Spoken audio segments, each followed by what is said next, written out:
Daniel Negreanu is looking down on 8-6 suited. Calacanis opens to $1,200 with pocket sevens. That raise is standard from middle position. It folds out trash and plays well post-flop. Negreanu flats with 8-6 of diamonds. He is not calling to hit a pair. He is buying position, playability, and high equity boards. This texture massively improves the caller's range relative to the raiser. The pre-flop opener still has all the overpairs, but the callers capture the lion's share of the strong draws and two-pair straight candidates. Negreanu's exact hand is near perfect. He leads $2,500 into two opponents, a small but purposeful stab that pressures ace-high and pocket eights through tens, while charging draws that he blocks and dominates. Got a little some of that. This card flips equity on its head. Calacanis spikes a set, but Negreanu's straight also arrives. Importantly, the new straight is very available from the caller's range. Any six often peels the flop, so Calacanis' set is strong but not invulnerable. Negreanu bets $7,000. That sizing accomplishes two things. First, it prints value immediately against one-pair overpairs that do not believe, and against sets that fear raising into a straight. Second, it continues to charge diamond draws that are now drawing thin versus a made straight. From a range standpoint, the flat is telling. He is unlikely to have an overpair without redraws to a full house that wants protection. The board pairs. Full houses become possible and, in fact, Calacanis improves from a set to sevens full of fours. Negreanu's straight loses equity versus the portion of Calacanis' range that slow-played the turn with boats in mind. But many worse hands still exist. This is reminiscent of a typical hand for Daniel Negreanu. Let's have the nuts with a redraw and see what happens. Let's pair the board, yeah. God, really? No, gotta be kidding me. Guess that means you don't have the Jack-9 this time. No, I had the nuts with a redraw. What'd you make it? How much? 35 more. Only 35 more. Only 35 more. Why? Why not? Why not? Why not? What did you have? Like, you don't have a set, right? Because you would have raised me. Yeah, I would have raised it the set. I could have flopped a straight. Could have flopped straight. Okay, I can beat that. Whew. I could be on a flush draw. Could be busted. Yeah, that's true too. Fours and fives. No, I think you raised me. Could have quads. Yeah, you could have that too. Could have aces and just be overplaying them. I was gonna fold for sure, and now I'm thinking about calling you. So you're doing a good job if that's what you want. Now I'm gonna be quiet and pretend that's not what I want. Tip the dealer $1,000. I will show it to you. You have to split it with the other dealer. Oh, guarantee. That's a good deal. So $1,000, you know what I have. You don't have to live and wait till the end of the. There's the call. Sorry, not in the hand. He called it. Sevens. Phil Ivey is looking down on 8-6 offsuit. Vanessa makes it $25K with pocket sevens bread and butter early value that plays beautifully on low textures and keeps worse pairs and broadways defending. Artem overcalls, sweetening the price. Phil Ivey flats purposefully. 8-6 thrives deep and multi-way, makes nutted straights on boards early raisers hate, and carries just enough backdoor potential to pressure later streets. The flop falls low and connected. Artem checks and Phil fires 50K when checked to. Into two players and on a dynamic board, that stab credibly represents sets, two pair, and strong draws, while letting him realize his equity with the open-ender plus the six of clubs as a valuable blocker. Vanessa just calls with top set. Raising with narrow ranges to strong draws and made flushes later, calling keeps Phil's bluffs and semi-bluffs alive, invites Artem to continue, and disguises the real strength of her hand on a texture that can shift quickly. The turn is the 10 of clubs, completing the front door. Artem checks again and Phil barrels 150K. That card is a green light for continued pressure. If he's bluffing, the club gives him story and leverage. If he's value, he wants to tack sets and one pair hands immediately. The six of clubs in his hand trims the strongest flush combos Vanessa can have. Vanessa's call is disciplined. She retains all her full house redraws, avoids isolating herself versus made flushes, and keeps Phil's entire range pointed at a river decision. The river is the 4 of hearts. No new club appears, but one of Phil's key rivers does. The straight gets there. Phil Ivey, everybody. Best in the world. Cracks 7s with 8-6, the classic. While we wait for Phil Ivey to make his decision, please click the like button. It helps out a lot, thank you. He chooses 400K, a polarizing bomb that plays perfectly against the range Vanessa has represented by calling twice, overpairs without a club, 7s that didn't raise, and some cautious club hands. With the 6 of clubs blocker reducing nut flush combos and a coherent story from flop to river, this sizing forces exactly the kind of uncomfortable, high-stakes decision he's been building toward all hand. She folds! She made that look so easy. Not the turn I wanted to see. 3-7? Daniel Negreanu is looking down on King-Queen offsuit. The table is four-way after Tony G opens, and Viffer, Negreanu, and Scott Seaver all come along. That matters because equities flatten in multi-way pots. Single pair hands lose value while nutted, and draw heavy holdings gain. Tony G's range from early position in this lineup still contains suited connectors. This is room for everyone to keep improving. I mean, the way you guys all play, there's certainly tons of room. Yeah. Scott Yeah. calls. I'm gonna go with an old Hellmuth trick. Watch this, gentlemen. Check in the dark. How do you fade that? Seriously, check in the dark. I don't even want to see what's coming. Checking through is revealing. On this texture, the pre-flop raiser has a lot of one pair and gut shot combinations that dislike being raised by 3 players. See how that worked? Because if I wouldn't have done that, they would have been more scared. My turn, right? Daniel's still open-ended. Did you qualify? Yes, I've qualified pretty comfortably at this point. Question is, how much do I want to put in there? You checked. No, I'm not. I'm not, for sure. He's not checking? Yeah. If you're folding any bet, you can just do that now. I'm going to put in, The turn is the 7 of spades, a huge card for Tony G's side of the range, and a bad one for capped checkbacks. Negreanu leads $3,600 into the field, a small sizing that targets folds from the Broadway airballs, and denies equity to Queen 9, 9-8, and the club draws. Scott's call with Queen Jack keeps dominated queens in, but the raise from Tony G to $14,000 is the pivotal data point. After a street of passivity, that raise is heavily weighted to value. If I win the pot, I'll give you your money back. Negreanu's call with King-Queen looks ambitious only if you ignore blocker logic. He removes the queen that completes Tony G's higher straight and retains outs to the ace or 9 to make his own. Scott correctly recognizes he's in kicker jail and releases. Wow, that was a big sweat.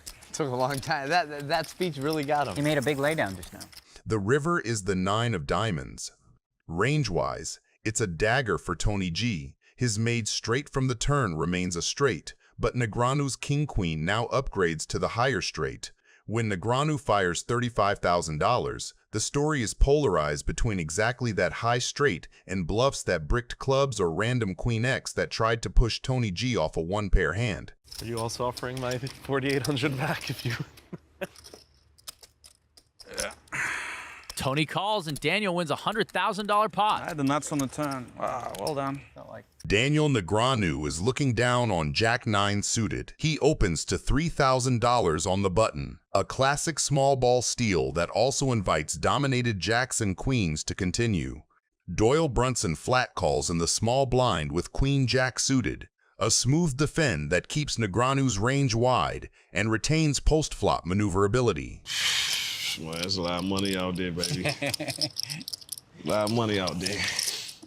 Go and get you some. Troy Wiggins completes in the big blind with pocket 4s for set value, and the stage is set. Brunson, holding top pair with a strong kicker, declines to bet into 2 players on a coordinated texture because checking keeps Negreanu's bluffs alive and avoids building a pot where he could be outkicked or check raised by club draws. The paired board reduces semi-bluffs, and Doyle seizes the lead for $8,000. From his seat, Negreanu's flop check capped him toward medium strength and draws, so Doyle's stab is designed to extract from worse jacks and to tax the clubs and queen-10 tight gutters. Negreanu calls rather than raise. The flat keeps the pot manageable against a range that still contains ace-jack or king-jack, keeps Doyle's bluffs and thin value hands firing, and leverages position to make the final decision with maximum information. This river is a sneaky upgrade for Negreanu to 2-pair, while a large chunk of Doyle's range remains 1 pair of jacks. Doyle checks, signaling showdown mode rather than a polarized line. Negreanu now turns the knobs. His hand cleanly targets Queen Jack and King Jack, while very rarely running into a slow-played full house on this sequence. Biggest hand I've had. Phil Hellmuth is looking down at Jack 9 offsuit. Preflop begins with a strategic dynamic that sets a dangerous trap for the table's most famous personality. Hellmuth, the poker brat himself, initiates the action from middle position with Jack 9 offsuit. Opening such a speculative hand is a classic Hellmuth field play. He is looking to navigate post-flop streets rather than relying on raw card equity. The flop falls an absolute dream for Hellmuth. He has flopped top 2 pair, a monster in a multi-way pot. However, the action takes an unorthodox turn when Stern decides to lead out with a donk bet. This move is designed to confuse the aggressor and define the hand immediately. Stern is currently sitting with Queen High, but he has an open-ended straight draw to make the nuts. Friedman wisely gets out of the way, but Hellmuth realizes he cannot play passively on such a coordinated board. He executes a powerful raise to 15,000, effectively charging any draws. Wow. Nice hand.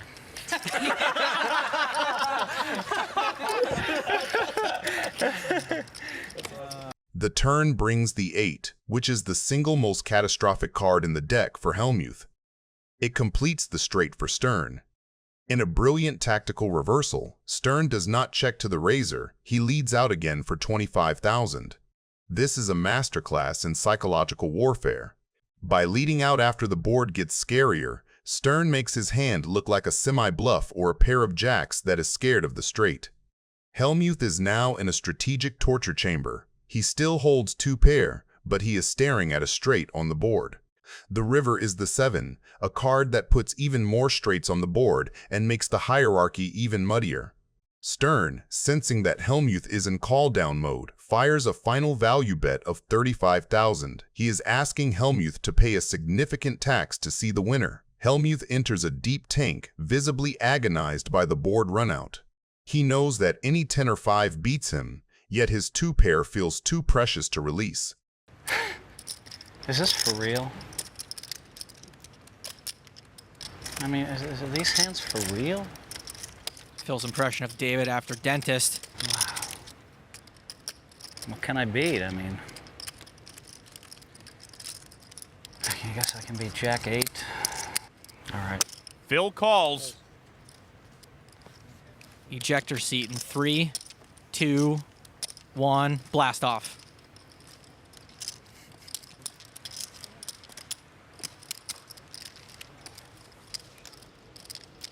I'm shocked he called.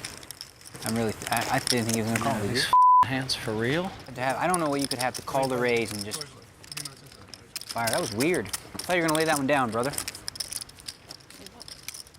Nice hand, buddy. Nice hand, buddy. Where's my blow up? Okay, I'll lead it off. You want to go? I mean, what the f? That's more like it. Peeled an 8 off for me. Can't come up. So? So sick. You can't find a queen on the turn so that he can lose like 50,000 almost dead or... No. Johnny raises. Frickin' guy, just an 8. Put in 15,000 to draw to an open ender. Finally decided to play a big hand with the nuts, and they hit their miracle there too. I thought you said you had 10-8. I didn't think you were that stupid to believe it, but maybe you are. I mean, I didn't think you were stupid enough to call, but since we're making personal attacks already. Yeah, another bad winner, huh? Mayhem kicks things off with pocket 3s. He raises to $400, but Nick and Francisco call with pocket 9s and king-queen suited. Thumbs up yet? Please do so. Wow. Whoa! Ludacris also calls with pocket deuces. This hand is gonna be epic. Mike X looks at 5-4 offsuit. Not the best hand, but in a 5-way pot, I think it deserves to see a flop. YouTube. Uh-oh, I'll shut the hell up here. This is set over set against straight, against overpair. Dear Lord. Mayhem checks with his set of 3s. Definitely not the most optimal play in a 5-way pot. Betting big and trying to scare away draws would have been the better play here. Huge one if the board does not pair. Nick bets his overpair. Here comes a raise.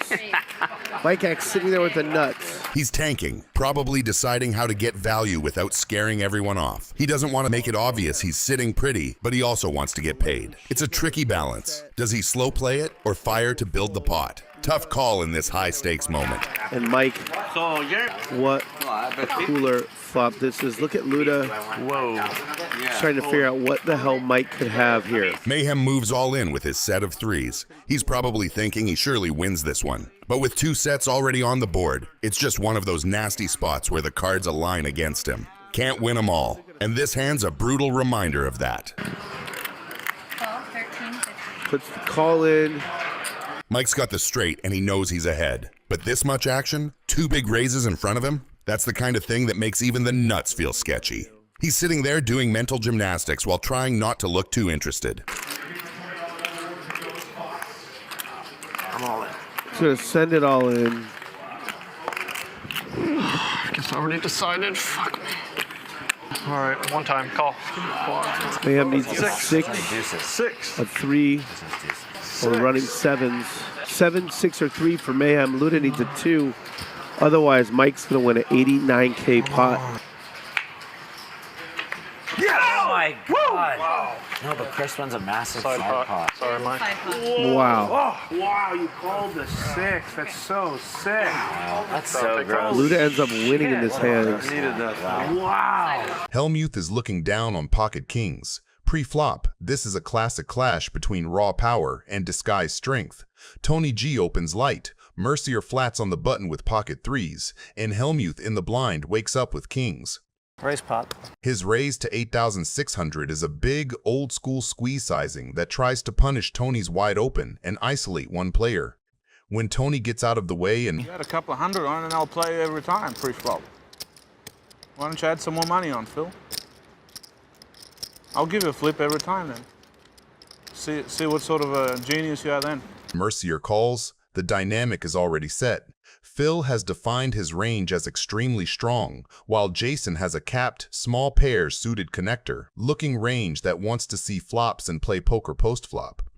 The flop comes down a nightmare texture for Phil, 9, queen, 3, all clubs. Mercier absolutely smashes it with bottom set on a monotone board, while Phil's overpair is in danger of being dead against any made flush or set. The turn pairs the queen, giving Mercier a full house and freezing a lot of Phil's perceived flushes. Jason checks again, continuing the trap. Now Phil feels safer. Paired boards mean fewer flushes and more chance his overpair is best. So he fires 7,000 as a delayed c-bet that targets exactly hands like 10s, jacks, or a bare club. Mercier springs the trap with a raise. That line screams polarized. Either a queen, a big flush, or a bluff.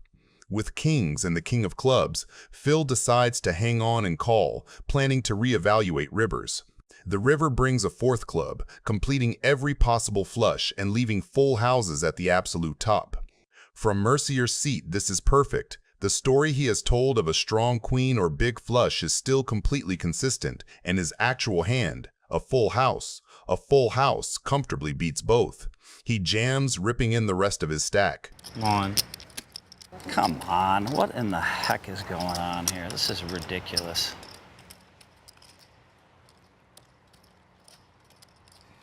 This is what happens to me when I play in these frickin' cash games. Now you're back to yourself. That's better. I couldn't hold it in. I was worried I lost you. God, this is so brutal. Jason's betting big here, having a pretty good idea Phil's got a premium hand. How much is it? 67.9. Phil folds. That's a one we ought to show. Phil gets away from it and saves himself almost 70 grand. Felt like a sick bluff, sir. Sick. Or pocket 9s. Either or. God, that's so brutal.